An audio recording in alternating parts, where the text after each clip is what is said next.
What's going on, guys? Welcome to another Doctor Who Classic Review. Today I'm going to be reviewing the 6th Doctor Colin Baker story, The Trial of a Time Lord, Terror of the Vervoids. This is the third story in the Trial of a Time Lord season 23, the third of 4 stories, segmented stories. So I was interested to see what this one would be like. I've not been the biggest fan of this season so far. I gave The Mysterious Planet a 6 out of 10. Mind Warp I gave a 6.5, so I was interested to see what I'd give Terror of the Vervoids. I'd heard mixed things about it. Some people say it's the best story in the season, other people say it's the worst story in the season. So it's very, very mixed. I was really interested to see what I would think about this one. Anyway, this is The Trial of a Time Lord, Terror of the Vervoids by Pip and Jane Baker. In a desperate bid to clear his name, the Doctor presents his defense to the charges laid against him.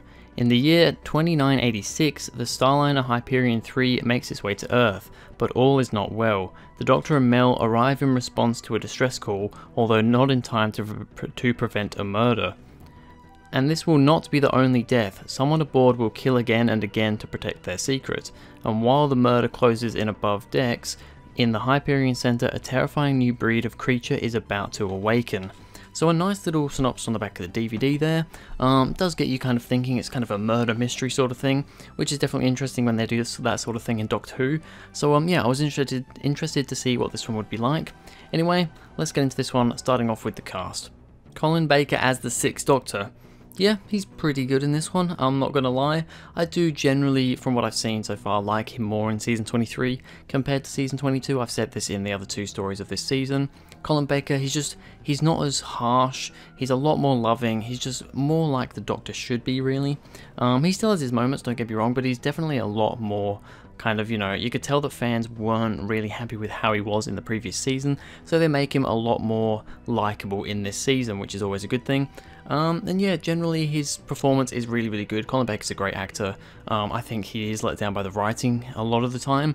Not as much in this season, I don't think, but yeah, generally he is let down by the writing quite a bit. However, I think in this story, he's pretty good with what he's given altogether. Some of the courtroom scenes I'm still not the biggest fan of. I've said this in the previous 2 stories. I just feel like the whole courtroom scene stuff generally detracts from these stories quite a lot. This one I think is actually probably the best of the 3 I've seen so far. We don't see as much of the court scene stuff, and when we do see it, there's actually a bit more going on, and it's not just kind of random cuts to make up the time, like I felt like it was most of the time in the other 2 stories. So I don't mind the court scene things as much, but yeah, still Colin Baker as the 6th Doctor, really, really good here. Bonnie Langford as Mel Bush. Now this is Mel's first story. She doesn't really get an introduction, which we'll get onto later, but this is Mel's first story.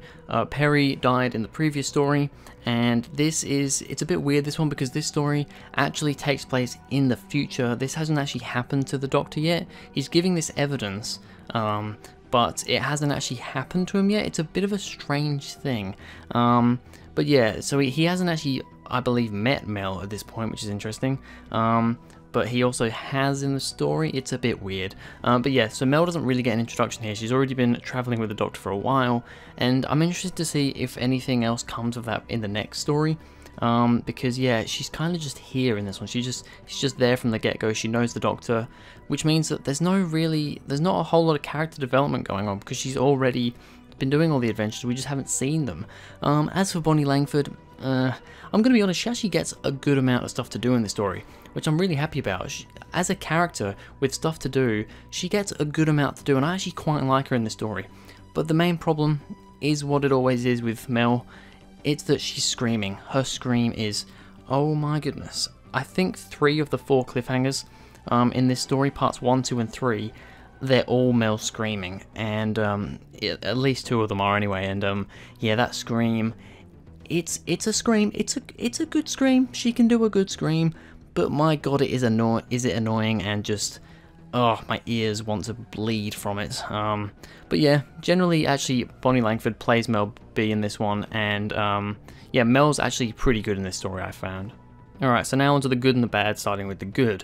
This story taking place in the Doctor's future is a bit confusing, but interesting. So yeah, like I said, we've got the whole thing with the court scene. This whole thing with Trial of a Time Lord is, the Doctor is on Gallifrey, well, I don't think he's actually on Gallifrey, he's on that, like, space station thing, and he's in court for kind of meddling with time, basically, for doing things and changing things in time and, you know, stuff like that. And he's been giving evidence of, you know, trying to give evidence of why he did good things, what good things he did, and the Valeyard gives evidence of why he did bad things. This one is the Doctor giving evidence of something good he's done, I think. This is like his own story. But they use like the Matrix, which kind of like goes into their heads and can project memories and stuff from them. But this one's actually in the future. It hasn't actually happened to the Doctor yet, which is a bit... I found it a little bit strange. I like the idea. I do quite like it, and that's why I've put it in the good. But it is still a little bit confusing, and all in all doesn't really make that much sense. I mean, he's giving evidence for a thing that he hasn't done yet.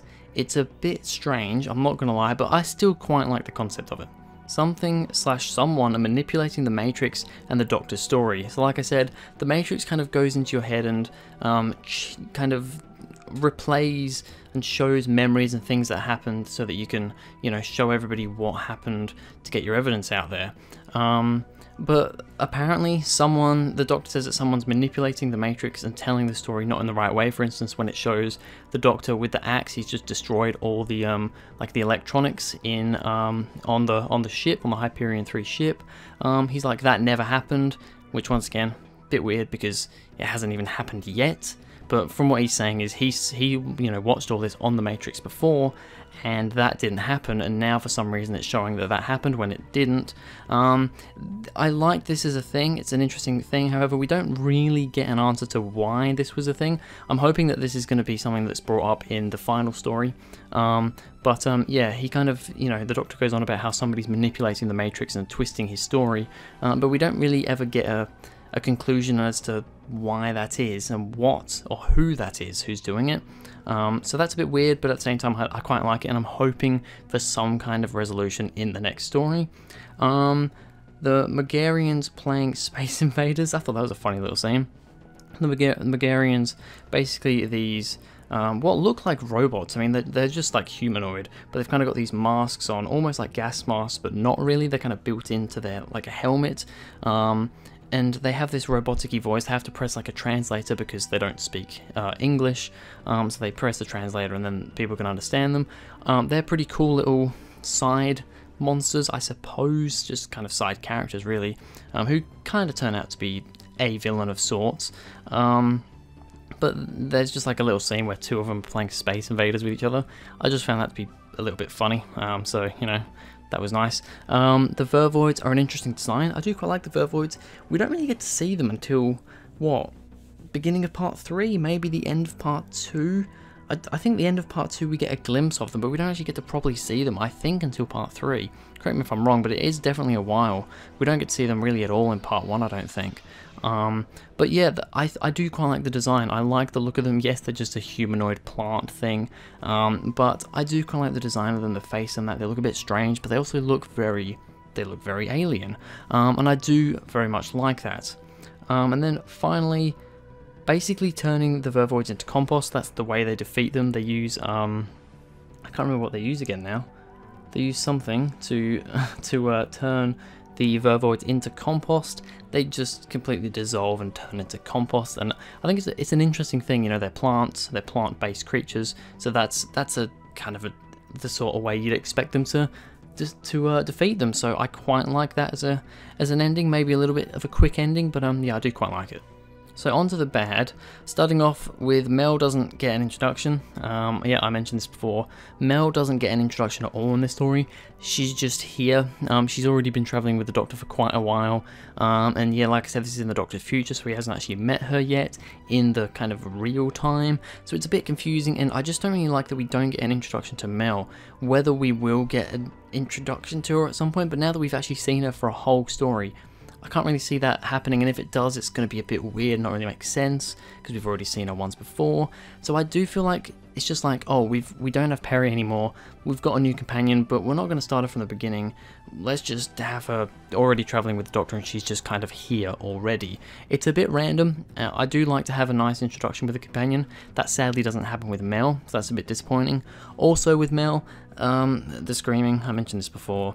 Mel's screaming, I mean, I'm pretty sure she was actually cast because of her scream. They wanted somebody who could have a hell of a scream. They definitely cast the right person with Bonnie Langford, but yeah, I don't like companions doing horrible screaming all the time. It's one of my main issues with Susan as well. She just screams all the time and it's annoying, and Mel is pretty much the worst of them, so that's annoying. The episode is 4 parts long, but I generally think it does drag a little bit throughout the middle. I mean, I could keep watching it for a while, and it was generally relatively interesting all the way through, but there were points that I could feel it was dragging a bit, and I don't know if it was just me, how I was feeling that day, but it just felt like it went on for a while. Yeah, a little bit of padding here and there, just quite slow at times. So yep, that was a bit of an issue. And then finally for the bad, the Doctor was charged for genocide at the end of the story because he destroyed all the Vervoids, but the Time Lords once sent him on a mission to destroy the Daleks? Am I correct? Am I wrong by assuming that? Genesis of the Daleks, the Time Lords sent the Doctor to Skaro to kill the Daleks before they were properly created. And basically making him do genocide, he ended up saying, no, I'm not going to do that, I don't have the right to do that, so I'm not going to do it. Whereas here, this is genocide, but for a much smaller race that's, I don't even think really, they've been kind of chemically made, they're not really natural, from what I understand, but he gets charged with genocide? I don't really understand it, that seems a bit two-faced to me. Charge him for genocide for killing a race that's wasn't even really a race before, I don't think. Correct me if I'm wrong there, but I'm fairly sure they were just kind of chemically, like they were made, they were grown. Instead of, yeah, the Time Lords sent the Doctor to go and wipe out the Daleks. I just don't really think that lines up very well, in my opinion. So, The Trial of a Time Lord, Terror of the Vervoids. What am I going to give it? I'm going to give it a 7 out of 10. I liked it more than the previous 2 stories. I still can't give it too much more. I was considering maybe giving it 7.5, but then that whole genocide thing kind of pulled me back a little bit, and I thought, no, I've done a lot of 7.5s recently. I don't think it quite lives up to most of them, so I'm going to give it a 7. It's probably towards the top of my 7s, and it's actually probably my second favourite Colin Baker 6th Doctor story so far. Vengeance on Varos being my favourite, this being my second, and the 2 Doctors being my third. I have actually, you know, the 2 Doctors has gone down a little bit since the last time I watched it. Since I reviewed it, I give it a 7.5. I now only give it a 7. But yeah, it's a good story. I could definitely watch it again, but there are issues in there for sure. So a 7 out of 10 is what I'm giving it. But anyway, that's going to be it for this video, guys. Thank you very much for watching. If you enjoyed, please go ahead, like and subscribe. Go into the description, follow me on Twitter, that would be awesome. And I'll see you guys in the next video.